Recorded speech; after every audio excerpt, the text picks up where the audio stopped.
Hello, I'm Salvador Potter from PGRO. I'm here today with Mark Wells from Burbage Farms near Hinckley in Leicestershire, and I'm interested to know, Mark, why spring beans fit into your particular rotation on this farm. Beans are an excellent entry for wheat. We are only prepared to grow oilseed rape on a rotation of one in 3 years. I know some growers are going tighter than that, but it concerns me going any tighter than that, and so we are looking for another break crop, and beans fit into that very well. They also spread the workload throughout the year. The sowing is in the spring, obviously, and harvest is later than wheat and other main crops, so spreading the workload is another beneficial point of beans. Beans are easier to harvest than peas, and those of you that have grown peas in a wet year will no doubt remember how difficult pea harvest can be. Beans, you're always going to get them, and harvest is usually quite easy. We use beans as a means of cleaning up some of the grass weeds on the farm. We actually have very little black grass on the farm, but we grow a lot of herbage seed, ryegrasses, and beans that give us an opportunity to clean those grass weeds up on the farm. Another small point, we're committed to the HLS higher level stewardship scheme, and we have some overwintered stubbles. Beans allow us to leave the overwintered stubbles, plough in late February, and still get a crop of beans in early March. So all in all, they fit quite well with the system. Okay, Mark, we're in front of your grain crop here, Fury beans, and looking at the sample, they're excellent quality despite the late harvest. How would you compare the two last seasons that we've had? Because they have been very contrasting.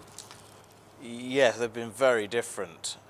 2011 was a drought, and we had 27 mil of rain from sowing to harvest. This year we put them in March. The talk was again of drought, and April came, the rain started, and quite frankly never stopped. And we've had incessant rain ever since. Last year we had a little more downy mildew issues. Disease-wise, this year has been much more of a chocolate spot year, and we've been going back in quite considerably more for chocolate spot, but that is actually cheaper to treat than downy mildew, so that was beneficial. We did get on top of it in the end. Perhaps too much. The crop didn't senesce as fast as we'd have liked in the end, and harvest was a little later than we would have liked. Also, insecticide-wise, aphids last year hit us in the middle of summer. This year we didn't have those issues. We did have to go in for the bruchid again, but I think you can see we've kept the bruchid out this year. Yeah. The important part, of course, are the margins that you're making out of beans. Very important. Not just the margin you make out of the beans, but also the margin you make out of the following week. But if we focus on the beans themselves, the two contrasting seasons actually show some very interesting figures. Perhaps you'd just go through those for us. Yes, 2011 we were very pleased with our margins on the beans. We had an excellent yield of 6.22 tonnes a hectare, and our average selling price was £226 a tonne.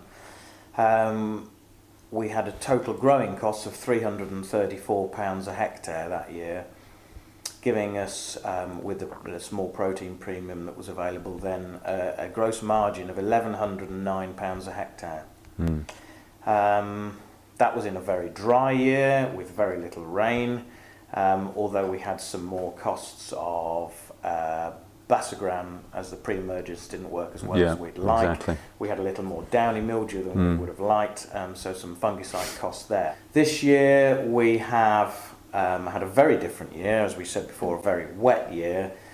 That did mean that the pre-emergence worked well. We didn't need to go in with the extra Basagran. Only one treatment of Folio Gold for the downy mildew, but we went back in several times to keep the chocolate spot out. This year the yield is down to 4.83 tonnes a hectare, but with the human consumption price where it is, that has compensated price-wise, and we've kept costs down. It's averaged out 10% less on costs, and that has given us at £300 a tonne for the beans a net margin, a gross margin of £1,162 a hectare. So for the 2 years we've had over £1,100 a hectare, and for a break crop, we're very pleased with that. Yeah. Well, that's an excellent result. And I think price-wise, just to dwell on that a little bit, there is great demand still from the Middle East for this type of quality of beans. Feed prices also are relatively high at the moment, so there's a good underpinning price for the crop. And I think going forward we're going to see those prices holding up very well into 2013 as well. I think the acreage will go up. We've reached something of a trough in the crop in the UK in terms of acreage, but I can see it going up 20–25% this spring. But there's plenty of demand, there's plenty of room for that crop in the marketplace. Thanks very much, Mark. That's been a wonderful demonstration of how the crop has performed in 2 very contrasting seasons. You've made very good margins, and for a break crop, those are very satisfactory figures. I think it's demonstrated how you've managed to make the right inputs, get the right advice on the crop, and I like to think that PGRO would play a part in that. All levy payers have access to our information, our technical bulletins, our staff, etc. And I think going forward, you're absolutely right to continue growing beans, and the market is going to remain strong. The demand is there, and even if the crop does increase 25 or more % next year, there will be plenty of room for it in the market. So many thanks for everything, Mark, for sharing all your thoughts and information with us, and I wish you good luck next year. You're welcome. Thank you very much.